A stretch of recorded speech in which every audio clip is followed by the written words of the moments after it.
So the needs of the poor and the weaker sections have been addressed somewhat in the various announcements that we came up with, the PM Garib Kalyan Yojana, then the Atmanirbhar package and so on. Supply constraints have somewhat eased, but consumer demand still needs to be given a bit of a boost.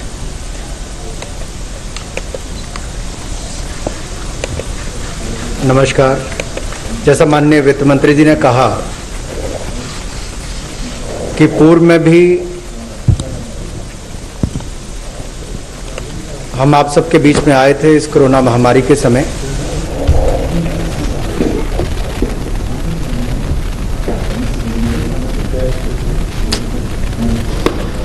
और विशेष तौर पर अर्थव्यवस्था में मांग को प्रोत्साहित करने के लिए कुछ फिस्कल प्रूडेंट प्रपोजल्स हम लेकर आए हैं।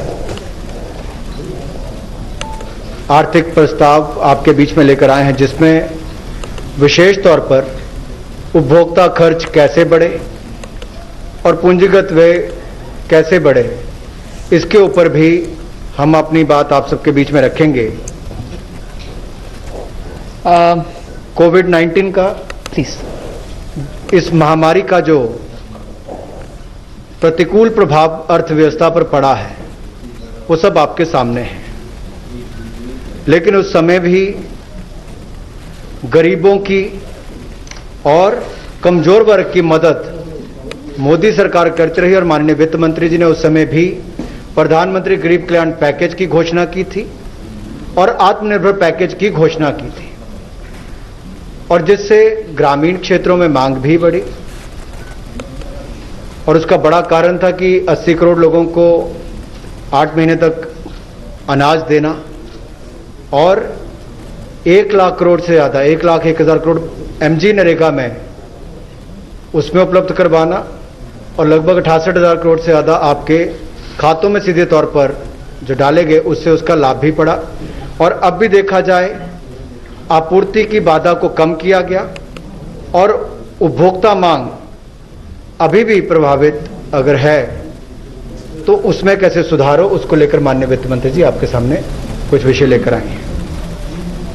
So the proposals which are getting presented today are designed in such a way that they can stimulate demand by front loading some of the expenditure or by advance with some offsetting charges later. Others are directly linked to an increase in the GDP. So this is what is before us for today. With that background given, we move over to the consumer spending related proposal.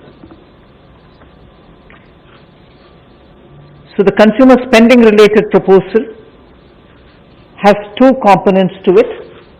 One is the LTC cash voucher scheme, and the other component within that consumer spending relates to special festival advance scheme. So we will be looking at the consumer spending aspect first, which has two of these components.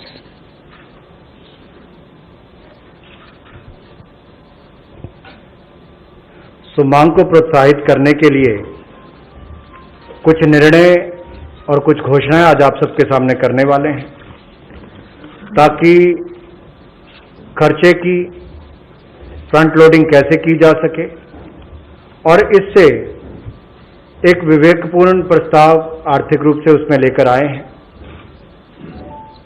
इससे GDP में भी वृद्धि हो, उस पे भी इसका असर होगा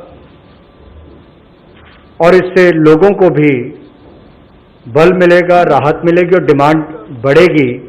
उस दृष्टि से एलटीसी कैश वाउचर स्कीम एक ये लेकर आए हैं और दूसरा स्पेशल फेस्टिवल एडवांस स्कीम ये आपके बीच में लेकर आए हैं, ताकि यात्रा अवकाश भत्ता योजना में जो आगे आपके सामने विस्तार में रखी जाएंगी उससे कैसे व्यय बढ़े, उपभोक्ता व्यय कैसे बढ़े, उस दिशा में कदम उठाए गए हैं। तो देश में घटती मांग को सुधारने के लिए केंद्र की सरकार नई स्कीम्स लेके आई है, जिसमें एलटीसी कैश वाउचर की एक स्कीम है जो कि केंद्रीय कर्मचारियों के लिए होगी, जो लोग एलटीसी या जिनको एलटीए मिलता है। और इस समय आप अनुराग ठाकुर को देख रहे हैं स्क्रीन पर, ये वित्त राज्य मंत्री हैं, साथ में इनके निर्मला सीतारमण भी हैं जो देश की वित्त मंत्री हैं। और इसके साथ एक और स्कीम लेकर आई है केंद्र की सरकार मांग बढ़ाने को लेकर, फेस्टिवल एडवांस। इसका मतलब ये कि त्योहारों के लिए आपको थोड़ा सा पैसा आपके हाथों में दिया जाए, उसको किस पात्रता के हिसाब से दिया जाएगा उनका ऐलान इस समय कर रहे हैं वित्त राज्य मंत्री और वित्त मंत्री निर्मला सीतारमण।